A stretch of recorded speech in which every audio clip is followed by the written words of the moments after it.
Hello, friends. You're watching The Night Watchman, where every day you'll hear a brand new horror story that will send chills down your spine. But to keep bringing you these terrifying tales, we need your love and support.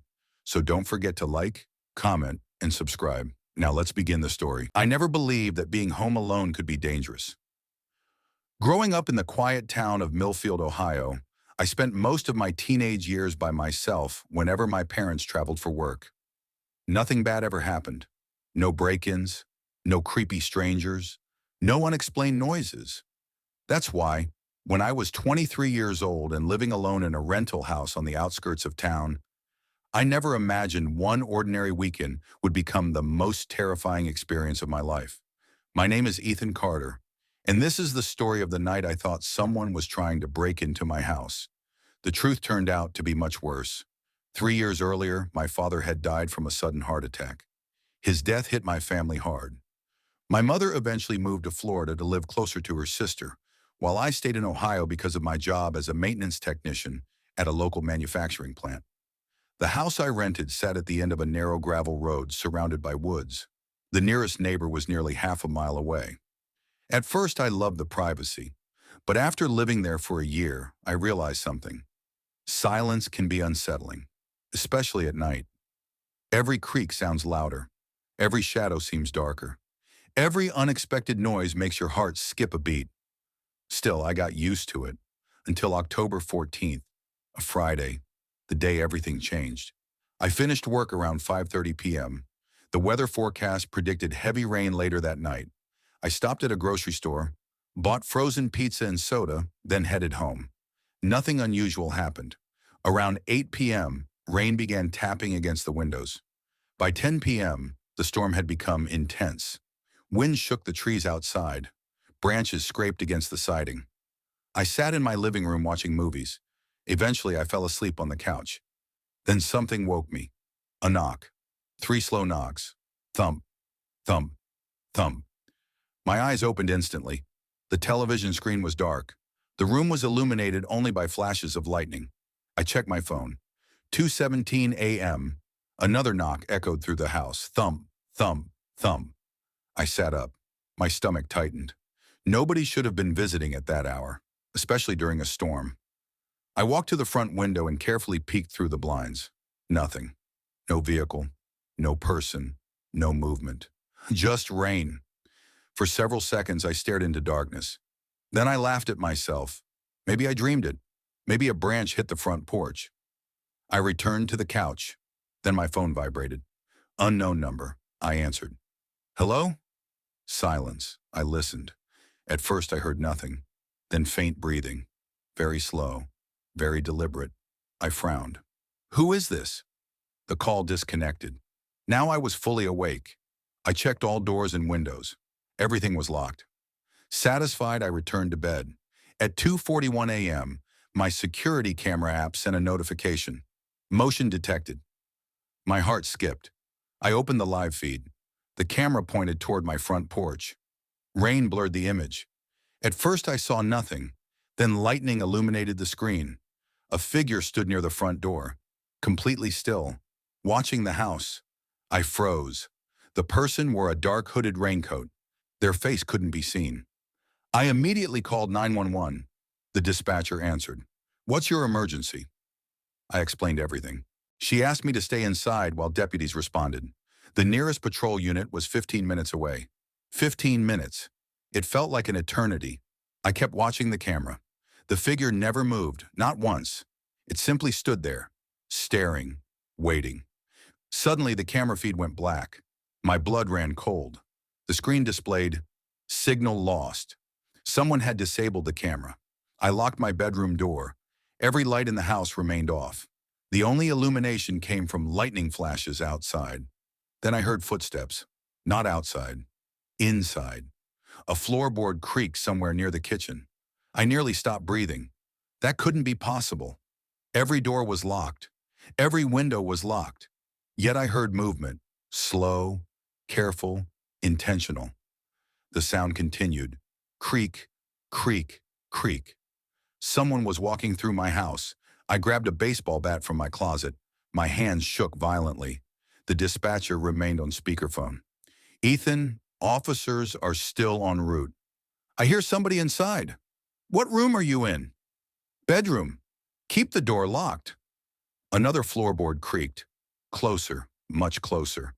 Then complete silence. The kind of silence that feels alive, as though someone is standing just outside the door listening, waiting. A sudden knock hit the bedroom door. My heart nearly exploded. 3 slow knocks. Thump, thump, thump. The exact same pattern. I backed against the wall. The dispatcher heard it too. Ethan? I couldn't answer. Another knock. Thump, thump, thump. Then a voice, soft, male, almost whispering. Ethan! I felt every hair on my body stand up. I had never heard that voice before. Ethan! The stranger somehow knew my name. I wanted to scream. Instead, I remained frozen. The voice continued. Open the door. I gripped the bat harder. The doorknob slowly turned, back and forth, back and forth. The stranger was testing the lock. Then silence returned. 5 minutes later, red and blue lights appeared outside. The sheriff's deputies had arrived. The moment I heard them yelling outside, I unlocked the bedroom and ran downstairs. The officers searched the entire property. Nothing. No intruder. No footprints. No signs of forced entry. No broken windows. No damaged locks. Nothing. One deputy looked confused. You sure somebody was inside?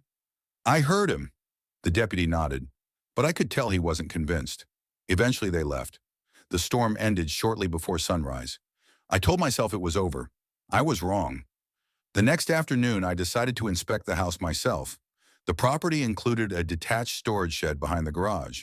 I rarely used it. The previous tenant had left miscellaneous junk inside. Around noon, I walked over to check it. The door was slightly open. That immediately caught my attention. I distinctly remembered locking it months earlier. My pulse quickened. I slowly pushed the door open. Dust filled the air. Old furniture sat covered beneath sheets. Then I noticed something strange. A sleeping bag, fresh water bottles, food wrappers. Someone had been living there. Recently. Very recently. I immediately called the sheriff. Deputies returned and searched the shed. What they found terrified everyone. Hidden beneath old blankets were photographs, dozens of them. Pictures of me, leaving for work, taking out trash, watching television through my living room window, sleeping on my couch. Some photographs were taken from inside the house. The sheriff launched an investigation immediately. They discovered a man named Daniel Mercer, a drifter with a history of burglary and stalking. For nearly 2 months, he had secretly lived inside the storage shed. While I slept, he occasionally entered the house through an old basement access point hidden beneath the back porch. The access panel had been concealed by vegetation. I never noticed it. Investigators believe Daniel entered the house numerous times while I was away, possibly while I was sleeping. The realization made me physically sick, but the worst discovery came later. A detective showed me a notebook recovered from the shed. Inside were detailed entries about my daily routine, my work schedule, my habits, my favorite foods, even conversations I had while talking on the phone. He had been watching me constantly, studying me, learning everything about my life. One entry stood out, written just hours before deputies arrived. It read, "Tonight I'll finally introduce myself." Daniel Mercer was arrested 3 days later at a campground 40 miles away. During questioning, he admitted standing on my porch during the storm. He admitted making the phone call. He admitted entering my house. He admitted knocking on my bedroom door. But he refused to explain what he planned to do if I had opened it. Investigators never got an answer. And honestly, I never wanted one. I moved out of that house 2 weeks later. Even now, years later, certain sounds still make my heart race. Unexpected knocks, footsteps at night, unknown phone calls. Because I learned something that stormy October night. Sometimes the thing you're afraid of isn't a ghost. It isn't a monster. It isn't something supernatural. Sometimes it's a real person, watching, waiting, learning everything about you. And sometimes they're much scarier than anything you could ever imagine. Story 2. I never thought a single weekend could change the way I looked at silence forever. My name is Ethan Mercer, and this happened in the fall of 2021 in a small town called Brookhaven, Oregon. At the time, I was 17 years old. My parents owned a construction company, and they often traveled for business. Normally, I stayed with my uncle whenever they were away, but that October was different. My uncle had undergone surgery and was recovering in a hospital, so my parents reluctantly agreed to let me stay home alone for 3 days. At first, I loved the idea. No rules, no curfew, no one telling me to turn down my music. The weather was perfect, too. The leaves had turned orange and red, and cold winds rattled the trees around our property. Our house sat near Cedar Creek Road, a quiet area with large distances between neighbors. The nearest occupied house was nearly 300 yards away. At least that's what I thought.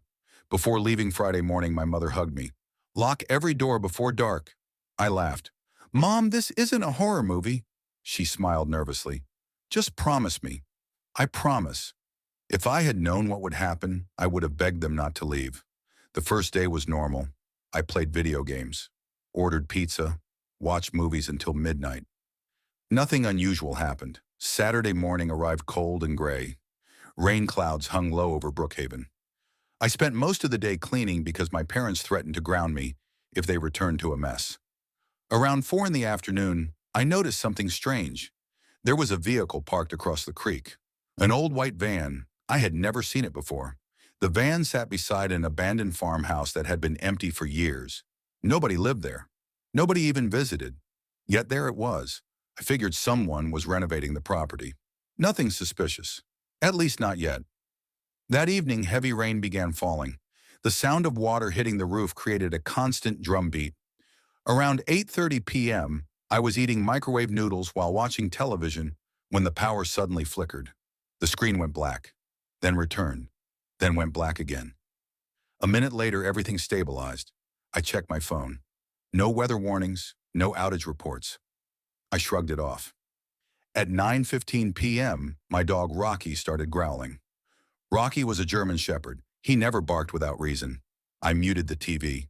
The growling continued, low, aggressive, coming from near the front window. I walked over. Rocky stood rigid, his ears pointed forward, his eyes focused outside. I looked through the glass. Nothing, only darkness and rain. Then lightning flashed. For less than a second, I saw someone standing near the mailbox. A person, completely still, watching the house. The darkness returned before I could make out details. My stomach tightened. I immediately opened the front door. Rain blasted into my face. The road was empty. No one was there. I told myself it had been a tree, a shadow, anything except what I thought I saw. Around 11 p.m., I decided to go to bed. Before sleeping, I checked every lock. Front door, back door, windows, everything secure. I climbed into bed and put my phone on the nightstand. The house was silent, too silent. Then came a noise. Knock, knock, knock. My eyes opened instantly. I checked the clock. 11:47 p.m. Another knock echoed through the house. Not loud, not aggressive. Just 3 slow taps. I sat upright. The knocking came again, this time from downstairs. Someone was at the front door. My heart pounded. I grabbed my phone and looked at the security camera app. The image showed the front porch. Empty. No person. No movement. Yet the knocking continued. 3 taps. Pause. 3 taps. Pause. I watched the camera feed. Nothing. Then the knocking stopped. Suddenly. Completely. I waited another 10 minutes before convincing myself it was probably branches hitting the house. Eventually, I fell asleep. At 2:13 a.m., Rocky's barking woke me. Not growling, barking, violently. I grabbed my phone. A motion alert from the backyard camera. My blood ran cold. I opened the video. A figure stood near the fence. The camera quality was poor because of the rain, but someone was definitely there. A tall man wearing a dark jacket, standing motionless, facing the house. I immediately called 911. The dispatcher remained on the line while deputies drove toward my location. The figure disappeared before officers arrived. They searched the property, found nothing, no footprints, No signs of forced entry. Nothing. One deputy suggested it might have been a hunter or a trespasser. Still shaken, I stayed awake until sunrise. Sunday morning brought clear skies. I considered driving to a friend's house. Instead, I convinced myself I was overreacting. People wandered onto private property all the time. The cameras had probably captured some random stranger. By afternoon, my confidence returned. Then Rocky disappeared. I opened the back door to let him outside. 10 minutes later, he hadn't returned. I searched the yard. Nothing. I called his name repeatedly. No response. Hours passed. Still nothing. Rocky had never run away before. Ever. That evening, while searching near Cedar Creek, I found something. His collar, lying beside the water. The metal buckle was broken. A chill spread through my body. Something was very wrong. As darkness fell, I locked every door and window again. The house suddenly felt enormous. Every creak sounded threatening. Every shadow looked alive. At 10 p.m., my phone buzzed. Unknown number. A text message. It contained only 3 words. Still home alone? My chest tightened. I stared at the screen. No name. No explanation. I typed, "Who is this?" No response. I called the number. Disconnected. I tried again. Nothing. Then another message arrived. "I'm watching." I nearly dropped the phone. Someone knew I was alone. Someone was close enough to know. I immediately called my father. No answer. His flight was in the air. I called my mother. Straight to voicemail. Panic started creeping into my thoughts. I contacted the sheriff's office again. They promised extra patrols, but they couldn't station someone outside all night. I was on my own. At 11:26 p.m., the back door handle moved, slowly, quietly. I froze. The handle twisted downward, then upward. Whoever was outside was testing the lock. My pulse exploded. The handle moved again. Again. Again. I grabbed a baseball bat. The movement stopped. A few seconds later, I heard footsteps, walking around the house.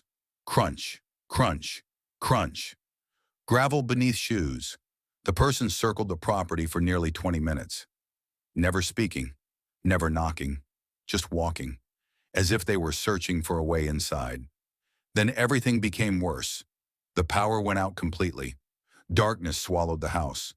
My flashlight illuminated only small portions of each room. I checked the breaker box. Nothing wrong. Then I remembered the abandoned farmhouse, the white van, the figure near the mailbox, the text messages. They weren't random events. They were connected. Someone had been watching me for days. At midnight, I heard glass shatter. Not downstairs. Upstairs. My heart nearly stopped. Someone had broken a window. Inside the house. I called 911 again. The dispatcher instructed me to hide. I locked myself inside a storage room near my bedroom, holding the bat tightly, trying not to breathe loudly. Then came footsteps. Slow footsteps. Moving through the hallway, the floorboards creaked. Closer, closer, closer. The person was inside. I could hear them. Every step felt like a hammer striking my chest. The footsteps stopped outside the storage room. Silence. Then a voice. A calm male voice. "Ethan!" I nearly screamed. How did he know my name? "Ethan, come out!" The doorknob slowly turned. Thankfully, the lock held. For several terrifying seconds, the stranger stood outside. Then the footsteps moved away. Minutes later, distant sirens echoed through the night. The intruder suddenly ran. I heard crashing sounds downstairs. A door slamming. Then silence. Deputies arrived moments later. This time they found evidence. A shattered upstairs window, mud-covered footprints, and most importantly, a backpack. The intruder had dropped it while escaping. Inside were photographs, dozens of them. Pictures of me leaving school, pictures of my house, pictures taken through my bedroom window. Some dated back nearly 4 months. I felt sick. The man had been stalking me for months. Police tracked the backpack to a 43-year-old drifter named Daniel Crow. He had recently been living inside the abandoned farmhouse across Cedar Creek. The white van belonged to him. Investigators later discovered he had been secretly watching several homes in the area. Mine became his primary target after he learned my parents traveled frequently. 3 days after the break-in, officers found him hiding in a remote cabin nearly 50 miles away. He was arrested without incident. During questioning, he admitted he had entered our property multiple times before the weekend. He had even been inside our garage on several occasions. The realization haunted me. The scariest part wasn't the night he broke in. It was knowing how long he'd been there without me realizing it. A month later, Rocky was found alive. A family living outside town discovered him wandering through the woods. He was thin and exhausted, but unharmed. Bringing him home felt like getting a piece of my life back. Even now, years later, I still check locks more than most people.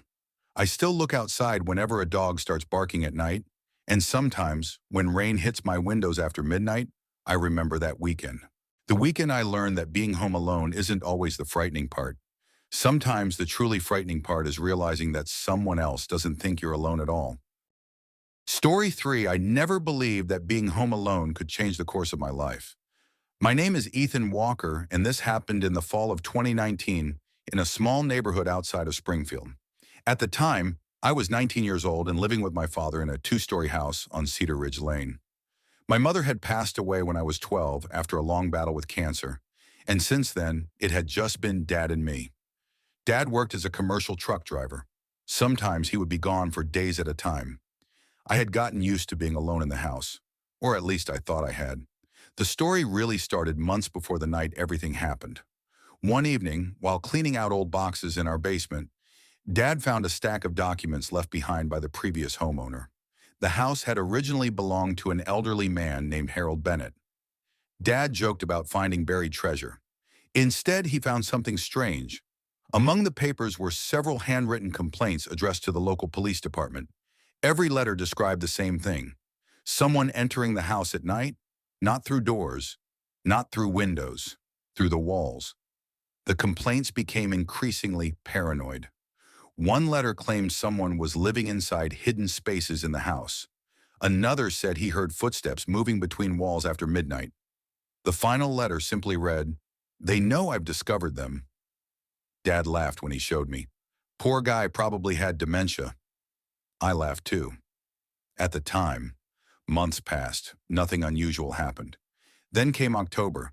Dad got assigned a 4-day delivery route through multiple states. Before leaving, he handed me some cash and reminded me to lock the doors. The first day alone was completely normal. I played video games, ordered pizza, watched movies. Nothing weird. The second night was different.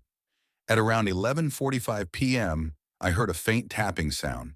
Tap, tap, tap. It sounded like it was coming from somewhere inside the living room wall. I muted the television. The sound stopped. After several seconds, it returned. 3 slow taps, then silence. I checked outside. Nobody. I walked around the house. Nothing. Eventually, I convinced myself it was old pipes expanding. The house was nearly 40 years old. That explanation worked. Until the following night. Around midnight, I heard it again. This time it wasn't tapping. It sounded like movement, a scraping noise, like something dragging across wood.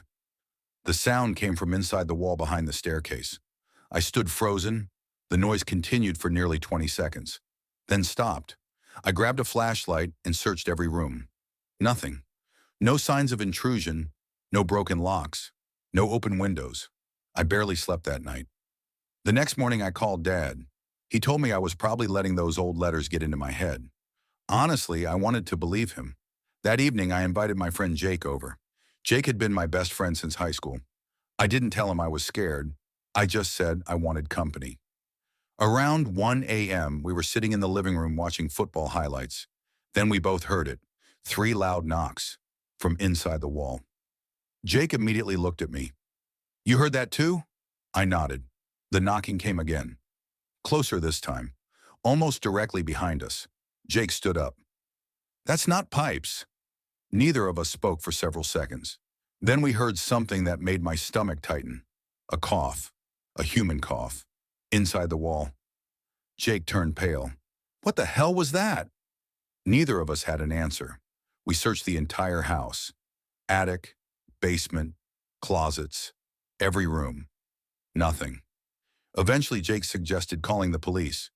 But what would I tell them? Someone was coughing inside my walls? It sounded insane. By 3 a.m., the noises stopped. Jake stayed the night anyway. The next morning he left. Neither of us joked about it. That evening, I was alone again. A heavy rainstorm rolled across Springfield. The wind rattled tree branches against windows. By midnight, the power briefly flickered. I was lying in bed when I heard footsteps, not outside, inside. Slow footsteps, directly above me. The attic. I sat upright. The footsteps continued. One step, another, another. Slow, deliberate, human. My heart pounded. The attic had only one entrance. A pull-down ladder in the hallway. There was no reason for anyone to be up there. I grabbed a baseball bat and walked toward the hallway. The footsteps stopped. Silence filled the house. I stood beneath the attic entrance, listening. Nothing. After nearly a minute, I lowered the ladder. The attic was pitch black. I climbed halfway up and aimed my flashlight around. Dust, boxes, insulation, nothing else. Then I noticed something strange. Near the far corner of the attic floor was a section of plywood that looked newer than everything around it. I climbed fully into the attic. The board wasn't nailed down. It had been placed there intentionally, covering something. A cold feeling spread through my chest.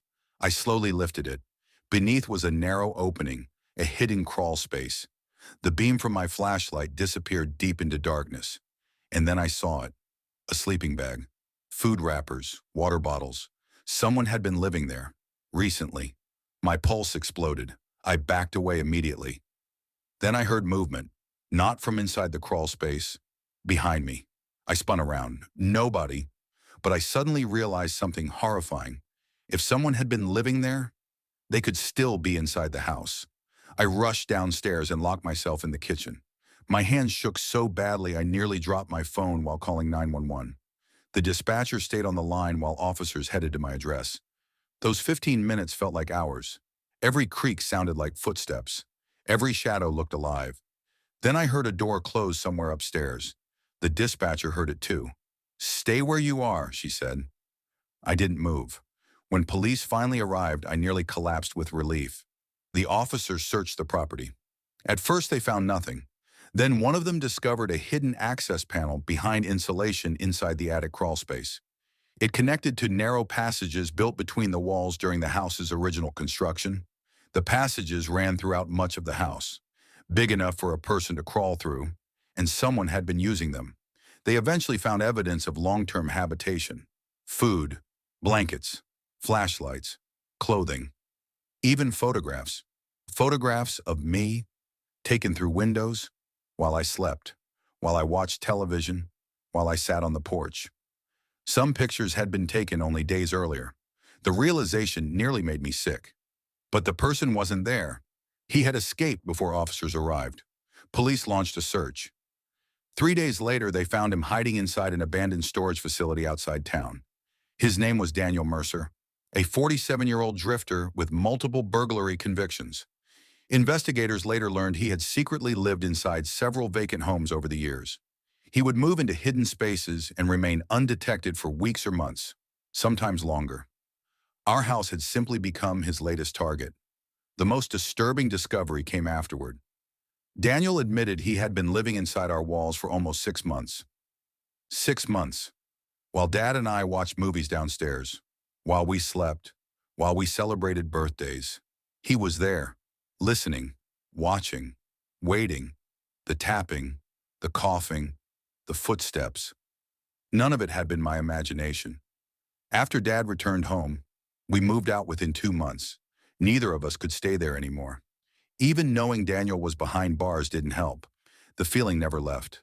The feeling that someone might be watching from somewhere you can't see. Years later, the house was renovated and eventually sold. As far as I know, nothing unusual has happened there since. But occasionally, when I'm lying awake late at night and hear an unexpected creak in my apartment, I remember those photographs. I remember the hidden crawl space.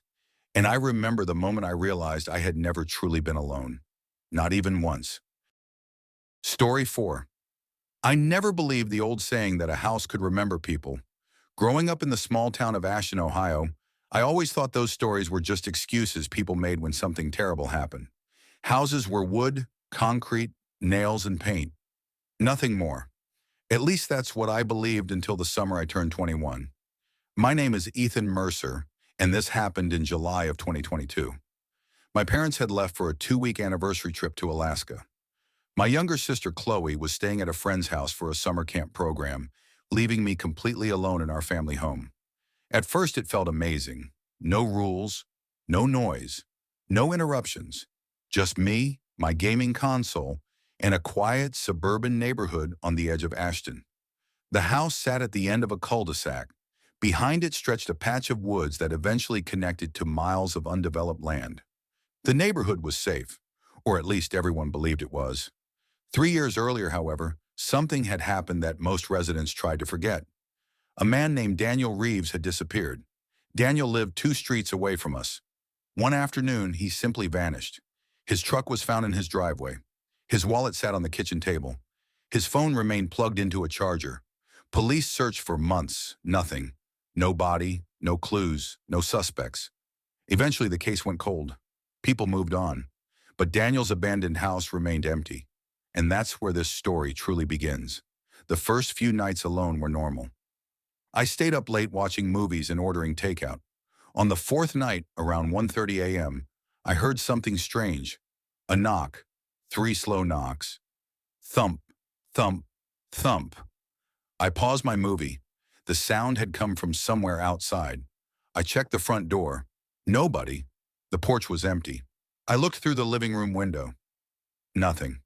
The street was silent. Thinking it was kids messing around, I locked the door and went back to my movie. 10 minutes later, it happened again. Thump, thump, thump. This time the sound came from the back of the house. I grabbed a flashlight and looked through the kitchen window. The backyard was empty. No movement, no shadows, nothing. Eventually, I convinced myself it was an animal. The woods behind the house were full of deer and raccoons. I went to bed, but sleep didn't come easily. Something felt wrong, like someone was standing outside watching. The next morning I found footprints. They were in the mud behind our fence. Human footprints, large ones, and they led directly toward the woods. My stomach tightened. I took pictures and sent them to my friend Ryan. He laughed. Probably some hiker. Maybe he was right. Still, I couldn't shake the feeling. The following night, things became stranger. At exactly 2:14 a.m., my bedroom door slowly creaked open. I sat up immediately. The hallway was dark. No one stood there. I walked out and checked every room. Nothing. I returned to bed. Then I noticed something. My bedroom window was unlocked. I always locked it. Always. A cold chill ran through me. I locked it again and they stayed awake until sunrise. The next day I decided to install a few security cameras, one facing the front yard, one facing the backyard, one inside the hallway. If someone was messing with me, I'd catch them. That night I monitored the cameras from my phone. Everything looked normal. Midnight passed, then 1 a.m., then 2 a.m. Nothing. Eventually I fell asleep on the couch. At 4:27 a.m., a notification woke me. Motion detected. Backyard camera. I immediately opened the app. At first I saw nothing. Then I noticed a figure standing at the edge of the woods. A man, completely still, watching the house. My heart nearly stopped. The image was grainy, but he looked tall and thin. His face was impossible to make out. I stared for several seconds. Then the figure slowly stepped backward into the darkness and disappeared. I called the police. Officers searched the area. They found nothing. Again. The following afternoon, I reviewed older footage. What I found terrified me. The man had been appearing every night, sometimes for only a few seconds, sometimes for several minutes, always standing near the woods, always watching. But one detail made my blood run cold. Each night he stood a little closer to the house. By Friday, I barely slept. Every creak made me jump. Every shadow seemed threatening. I considered staying elsewhere. Then something happened that made leaving impossible. At 7:15 p.m., I received a text message from an unknown number. It contained only 4 words. Check your attic tonight. No name, No explanation. Just those words. I called the number. Disconnected. I showed the message to Ryan. He thought it was a prank. I wanted to believe him, but deep down I knew it wasn't. That night I waited. Midnight, 1 a.m., nothing. Then around 2:30 a.m., I heard it. A sound above me. A scraping noise, slow, deliberate, moving across the attic floor. My blood froze. Nobody should have been up there. I grabbed a baseball bat and stood beneath the attic access door. The noise continued. Scrape, scrape, scrape. Whoever was up there was moving around. I called 911. The dispatcher told me officers were on the way. Then the noise stopped. Complete silence. For nearly 30 seconds. Then came a loud bang directly above me. I nearly dropped the phone. The dispatcher heard it too. Officers arrived 6 minutes later. They searched the attic. Nothing. No person, no animal. Nothing. But one officer discovered something disturbing. A sleeping bag, hidden in a dark corner. Someone had been living there. The police searched further. Inside the sleeping bag, they found empty water bottles, food wrappers, old newspapers, and photographs. Dozens of photographs of me, walking my dog, taking out trash, leaving for work, returning home. Some were taken from only a few feet away. My hands started shaking. Someone had been watching me for weeks, maybe months, and apparently living above my bedroom. The investigation intensified. Police dusted for fingerprints. Most were smudged, unusable. I barely slept that night. Every room felt contaminated, like the house no longer belonged to me. Then an officer noticed something strange in the attic wall, a small hidden opening, behind insulation. It wasn't part of the original construction. Someone had cut it years ago. The opening led into a narrow crawl space running between the walls. And inside that crawl space, they found another shocking discovery.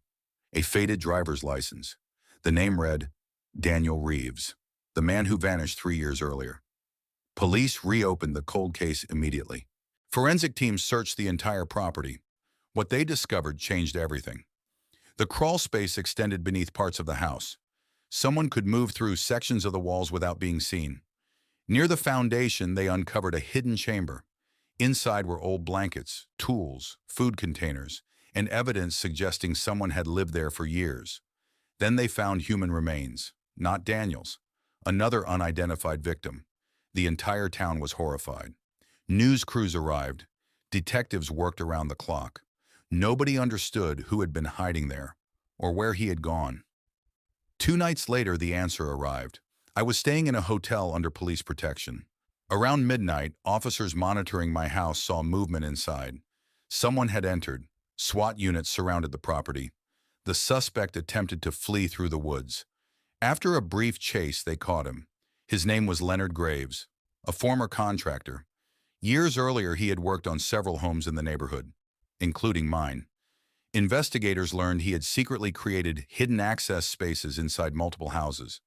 After losing his job and suffering severe mental instability, he began living inside those concealed areas, watching families, studying them, moving between houses unnoticed. Police believe Leonard had been responsible for Daniel Reeves's disappearance. Evidence later linked him directly to the crime. For 3 years, he had hidden inside walls, attics, crawl spaces, and abandoned structures throughout Ashton. Always watching, always waiting. Months later, my family sold the house. None of us could bear returning. Even now, years later, I still wake up sometimes in the middle of the night. Whenever I hear a creak above my ceiling, I remember that summer. I remember the photographs, the footprints, the figure standing at the edge of the woods, and the horrifying realization that while I thought I was home alone, I never truly was. Story 5. I never thought a single weekend could change the way I looked at silence forever. My name is Ethan Mercer, and in the fall of 2021, I was 17 years old, living with my parents in a quiet neighborhood outside Bozeman, Montana.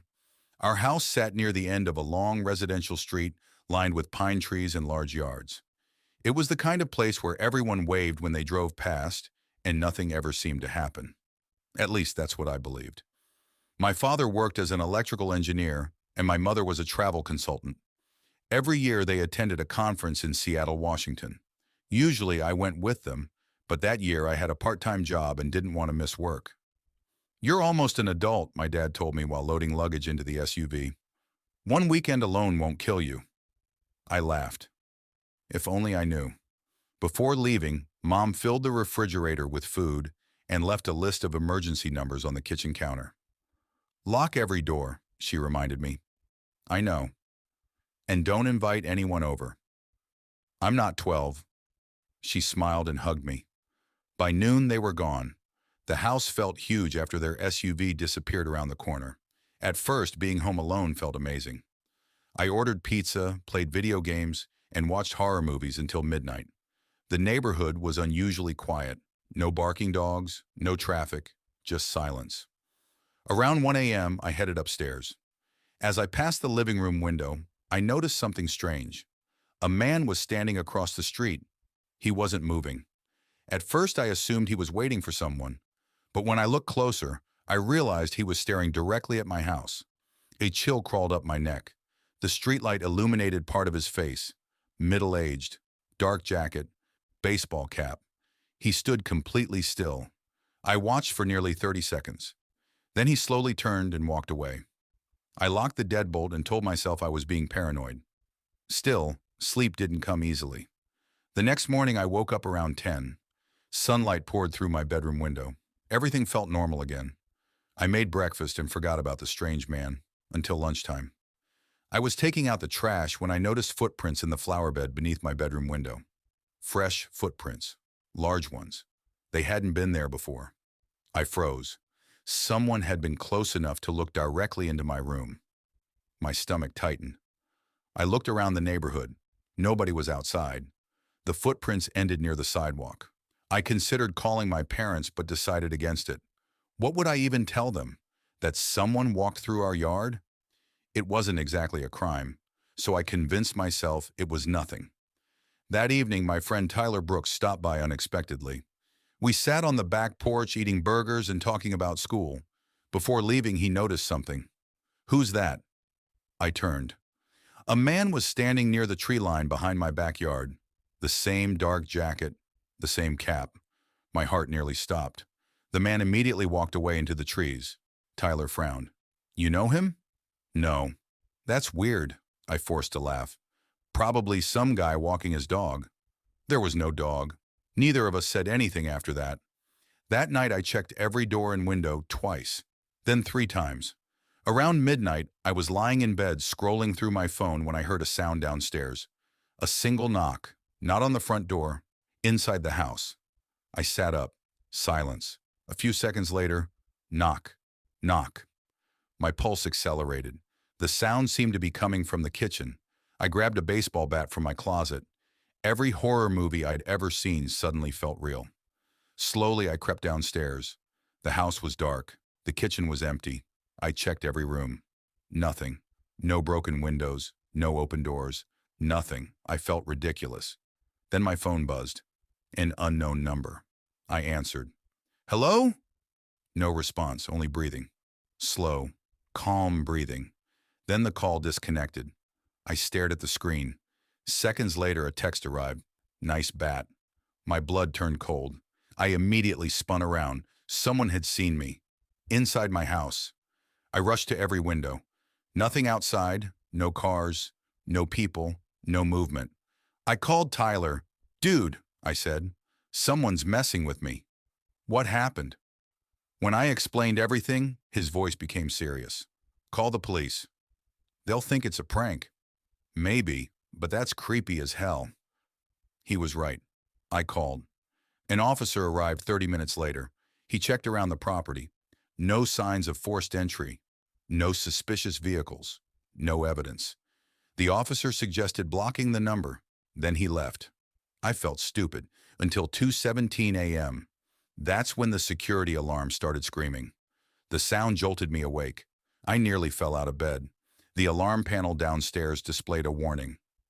Basement door open. Impossible. I had locked it. My hands trembled as I called 911. The dispatcher instructed me to stay upstairs. Within minutes, police arrived. Officers searched the house, then the basement. When they came back upstairs, their expressions had changed.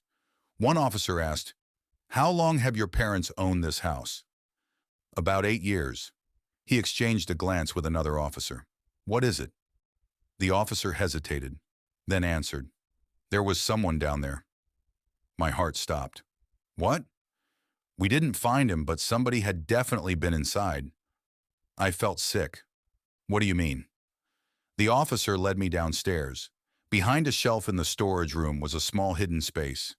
Inside sat a folding chair, empty food containers, water bottles, blankets. Someone had been living there, inside our basement, maybe for days, maybe longer. I nearly threw up. The hidden area was only a few feet from where I stored old sports equipment. Someone had been beneath my house while my family lived there, watching, waiting, listening. The police searched the neighborhood until sunrise. Nothing. No suspect, no arrest. By morning, my parents were driving home. When they arrived, my mother burst into tears. My father immediately installed additional cameras around the property. For 2 days, nothing happened. Then detectives discovered something disturbing. The unknown phone number belonged to a prepaid phone purchased several weeks earlier. The same phone had repeatedly pinged cell towers near our neighborhood. Someone had been watching the house long before my parents left. The investigation uncovered another detail.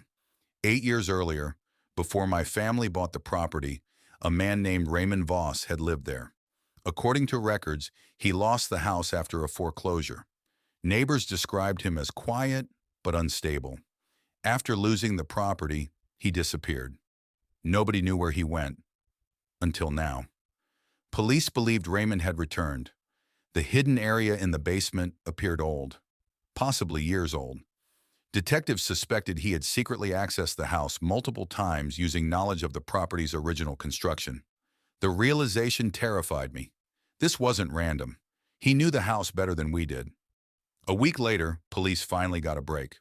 One of the new security cameras captured a figure entering the woods behind our neighborhood shortly after midnight. Officers responded immediately.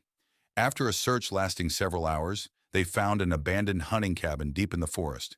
Inside were dozens of photographs, pictures of our house, pictures of my parents, pictures of me. Some were taken through windows, some were taken from inside the yard. One photograph showed me sleeping in my bedroom. The image nearly made me faint. The cabin also contained notebooks, hundreds of pages. Most were filled with observations, times we left home, times lights turned on, times lights turned off. It was like reading the diary of a predator. And then investigators found something else, a note, written in shaky handwriting. They stole my house. That same day, officers arrested Raymond Voss several miles away after a gas station employee recognized him from news reports. The nightmare was finally over. Or so I thought. Months later, detectives allowed my family to review some of the evidence. One photograph still haunts me, not because of what it showed, but because of when it was taken. The picture showed me sitting in the living room watching television. I remembered that night clearly. My parents had been home. All the doors had been locked. The alarm had been armed. Yet somehow the photo had been taken from inside the hallway, inside the house, meaning Raymond had already been entering our home long before anyone realized he was there. For years. I still think about that whenever I hear a floorboard creak at night, whenever I notice a shadow outside a window, whenever I wake up unexpectedly after midnight. Because sometimes the most terrifying thing isn't a ghost. It isn't a monster. It isn't something supernatural. It's the realization that a real person can stand only a few feet away from you, hidden in the darkness, knowing everything about your life while you know absolutely nothing about theirs. And for one horrifying weekend, while I believed I was home alone, I wasn't. Story 6, I never believed that being home alone could be dangerous. Growing up in the small town of Cedar Ridge, Oregon, I spent most of my childhood wanting independence. My parents were protective, especially after my older brother, Ethan, died in a car accident when I was 12. His death shattered our family. My mother became anxious about everything, and my father buried himself in work to avoid dealing with the grief. By the time I was 21, I was attending community college and still living at home. My parents finally started trusting me enough to leave me alone for a few days whenever they traveled. The last time they did, everything changed. It happened in October of 2021. The weather had turned cold. The pine trees surrounding our neighborhood swayed under heavy winds, and gray clouds covered the sky almost every day. My parents were driving to Seattle for my aunt's surgery and planned to stay there for 3 nights. "Don't stay up all night playing video games," my father joked as he loaded the luggage into the SUV. "I'll survive," I replied. My mother hugged me. "Lock every door before bed." "I know, Mom." She smiled nervously. It was the same warning she always gave. A few minutes later, they drove away. I stood in the driveway, watching their taillights disappear around the corner. At the time, I thought the next 3 days would be relaxing. I was wrong. The first day was completely normal. I attended classes online, ordered pizza, watched movies, and enjoyed the silence. Around midnight, I locked every door and headed upstairs. Our house was large for 3 people. There were 4 bedrooms, mine, my parents', a small office, and a guest room that nobody used anymore.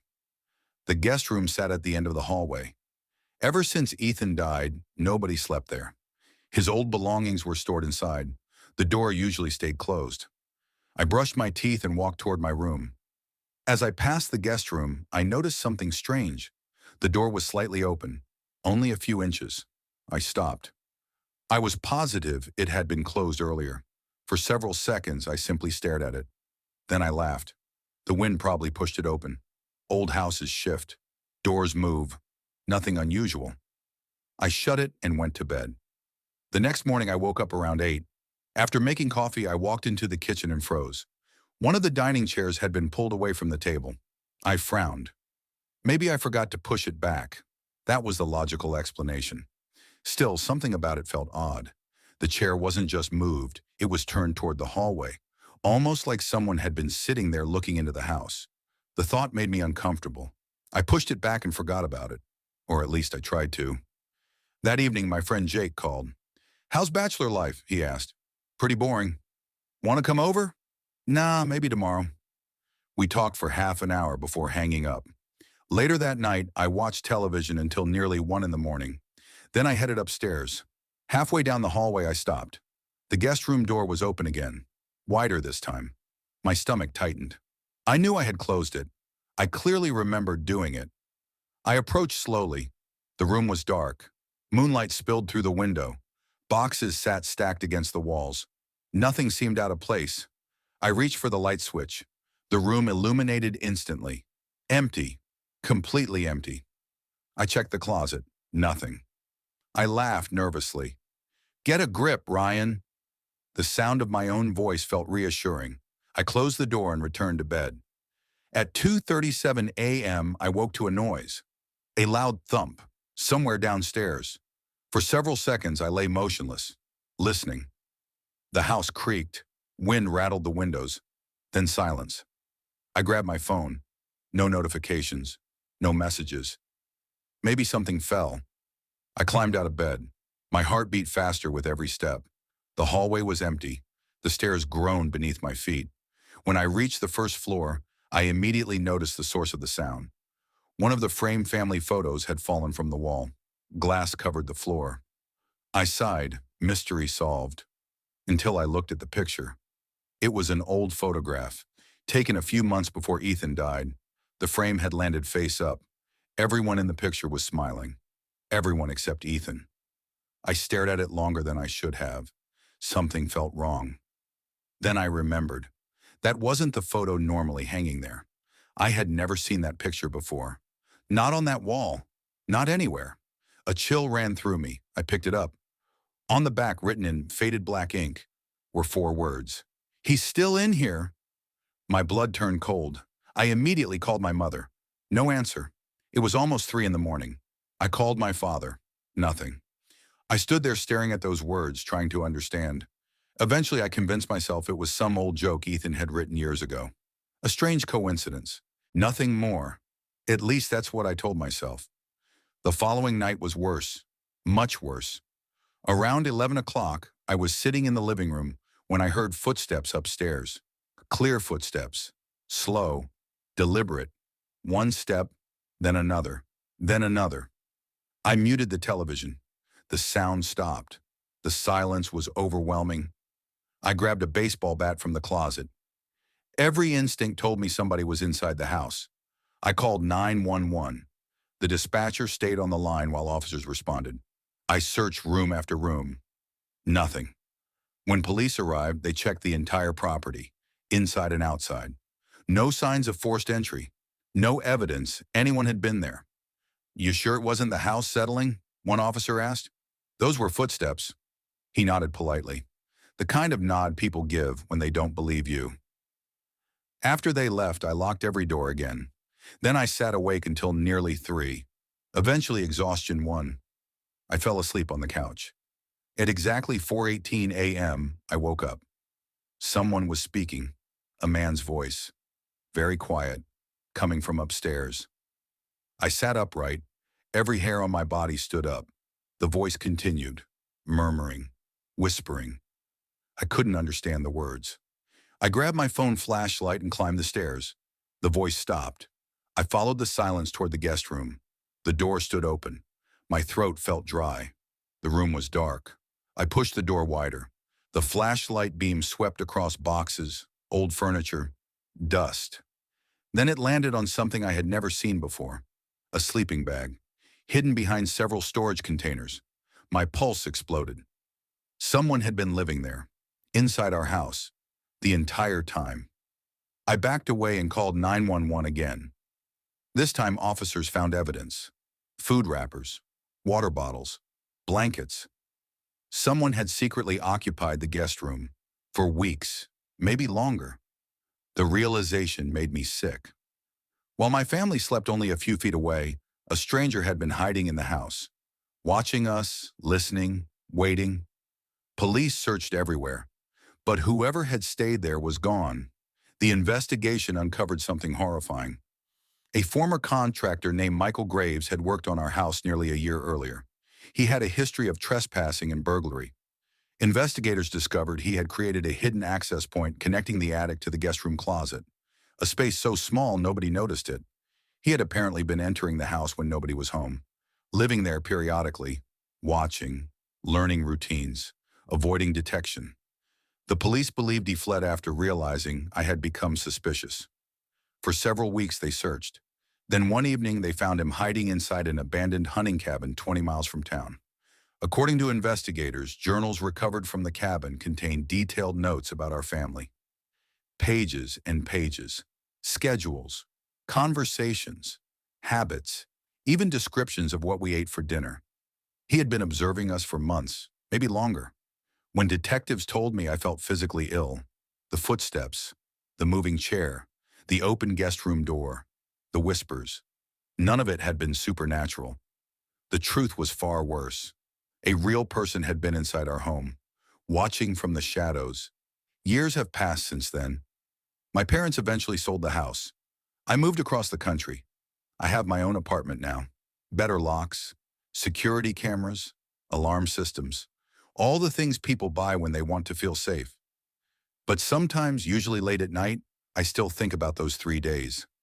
I think about how many times I walked past that guest room, how many nights I slept unaware that someone might be only a few feet away, watching, listening, waiting for the perfect moment. And every now and then, when I wake suddenly in the dark, I find myself staring toward the bedroom door, just to make sure it stays closed.